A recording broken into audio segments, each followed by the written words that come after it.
Ümummilli lider Heydər Əliyevin idarəçilik və varislik fəlsəfəsi müasir dövlətçilik modelinin əsasını təşkil edir. Bu fikir, Yeni Azərbaycan Partiyası Mərkəzi Aparatının təşkilatçılığı ilə Ulu Öndər Heydər Əliyevin anadan olmasının 99-cu il dönümünə həsr edilən Heydər Əliyev siyasəti modern dövlət quruculuğundan böyük zəfərə doğru mövzusunda keçirilən konferansda səsləndirilib. Heydər Əliyev siyasəti modern dövlət quruculuğundan böyük zəfərə doğru adlı tədbir Azərbaycan televiziyasında yayımlanan Sözümüz İmzamızdır verilişinin Ulu Öndər Heydər Əliyevə həsr olunan buraxılışının nümayişi ilə başladı.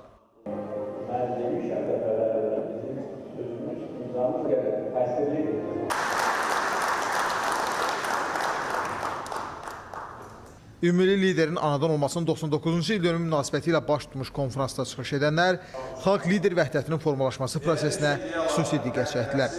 Ənənəvi olaraq hər il Ulu Öndərimiz Azərbaycan xalqının ümummilli lideri, müstəqil, müasir Azərbaycan dövlətinin qurucusu Heydər Əliyevin anadan olmasının il dönümü ilə bağlı Yeni Azərbaycan Partiyası tərəfindən silsilə tədbirlər keçirilir.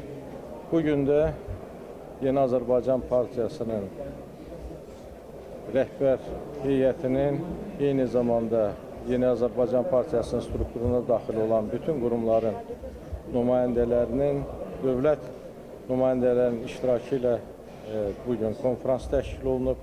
Konferansa diqqətə çatdırıldı ki, Azərbaycan xalqı qarşısındakı misilsiz tarixi xidmətləri olan dahi lider, ölkə rəhbərliyinin bütün dövrlərində xalq və dövlət üçün yorulmadan çalışıb. Müstəqilliyimizin möhkəmləndirilməsi, dövlətçiliyimizin inkişafı, xalqın rifah halının daha da yaxşılaşdırılması üçün mühüm işlər görüb. Qeyd olundu ki, bugün dünyanın siyasi mənzərəsi mürəkkəbdir. Ziddiyyətlər, qarşıdurmalar, xaos və anarxiya halları müxtəlif regionları, ölkələri öz ağuşuna alıb. Belə bir şəraitdə yalnız milli maraqlara uyğun səmərəli və müstəqil siyasət həyata keçirən dövlətlər sabitliyi, təhlükəsizliyi və dayanıqlı inkişafı təmin edə bilirlər. Azərbaycan təcrübəsi də bu baxımdan əlamətdar və nümunəvidir. Şübhəsiz ki, Azərbaycan bugünkü inkişaf mərhələsinə asanlıqla çatmayıb. Çox əsrlik dövlətçilik tariximizin iki parlaq şəxsiyyəti, Ulu Öndər Heydər Əliyevin və Prezident İlham Əliyevin məqsədyönlü siyasəti sayəsində Azərbaycan güclü dövlətə, söz və nüfuz sahibinə çevrilib.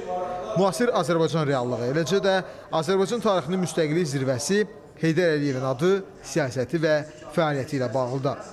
O, sözün əsl mənasında müstəqil Azərbaycan dövlətinin qurucusu, Azərbaycan xalqının xilaskarı, dünya Azərbaycanlılarının ümummilli lideridir. Heydər Əliyev hər şeydən əvvəl 69-cu ildə hakimiyyətə gəlməklə Azərbaycan torpaqlarını bir mənalı olaraq qoruya bildi, Azərbaycan dilini qoruya bildi, Azərbaycanda hərbi məktəbin yaradılmasına nail ola bildi. Konferansa diqqətə çatdırıldı ki, Heydər Əliyevin ölkəmizə rəhbərlik etdiyi dövr eyni zamanda Azərbaycanı böyük zəfərə aparan yolun başlanğıcı olub. Müdrik dövlət xadimi o zaman işğal altında olan torpaqlarımızın azad olunması istiqamətində sistemli və məqsədyönlü fəaliyyətin əsasını qoyub.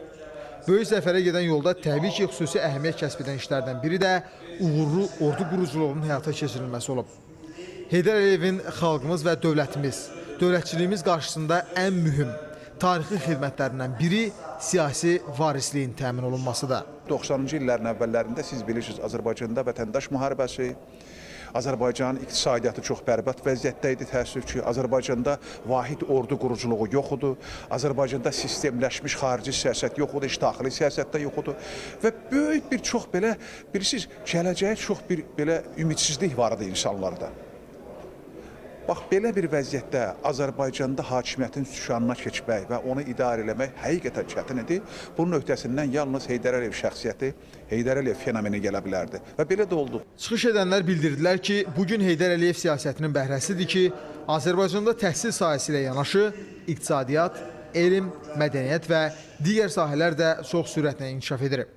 Müstəqil Azərbaycan dövlətinin banisinin axıra çatdırmaq istədiyi ən taleyişli məsələ Qarabağ probleminin həlli, işğal altındakı torpaqlarımızın azad edilməsi idi. O dövrdə Ulu Öndər bir çox tədbirlərdə vurğulayırdı ki, gün gələcək, biz torpaqlarımızı işğaldan azad edəcək. Onun ən böyük arzularından biri idi və hər zaman bütün çıxışlarında bu məsələni vurğulayırdı. Və bugün artıq biz torpaqlarımızı azad etmişik. Bugün artıq Şuşa, Cəbrayıl, Qubadlı, Laçın və digər rayonlar artıq bizdədir. Müqəddəs ata vəsiyyətini şərəflə yerinə yetirən Prezident İlham Əliyev müzəffər ordusu, məğrur xalqı ilə birlikdə 44 günü Vətən müharibəsində qazandığımız parlaq qələbə sayəsində xalqımızın, bütün dünya azərbaycanlılarının başını daha da uca etdi. Müzəffər Ali Başkomandan İlham Əliyevin Azərbaycan xalqı qarşısındakı xidmətləri nəticəsində biz dünyada qalib xalq kimi qəbul edilmişik. Azərbaycanın aydın gələcəyi də məhz Heydər Əliyev ideyalarına sadiqlikdən keçir. Rüstəm Mikayılzadə, Sədrəddin Mirzəyev, Vüsal Qaraca, ASTV Xəbər.